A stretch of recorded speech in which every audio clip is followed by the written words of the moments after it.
Can you talk to me about what we've seen up until this point? I was told it was about 120 undocumented foreign nationals and some ammunition found. No, it's quite a lot of them.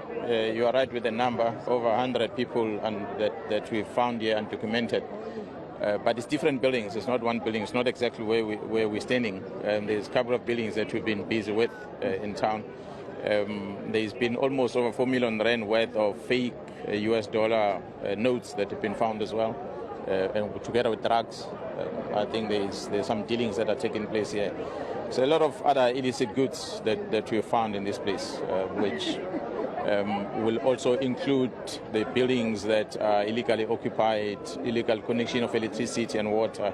Yeah. And as you can see, some of the buildings that are standing next to it, the municipality bills that are not being paid, which are owed to the city, and amongst the problems that we are having in this area. So it's basically become the den of criminals in these buildings. That's why we're trying by all means to, from time to time, we raid these buildings.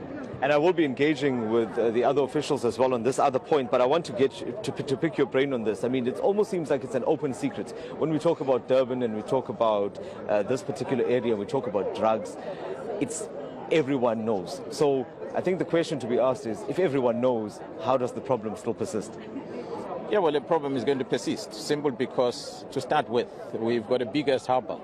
In this harbor, I'm sure we have seen in the past, quite a number of drugs that we found from the containers. We are not searching all the containers. We wish we can search every single container that comes in. So there might be one or two of them that are finding its way into the city. Hence, we have this quite number of drugs that have been found when we are busy with operations.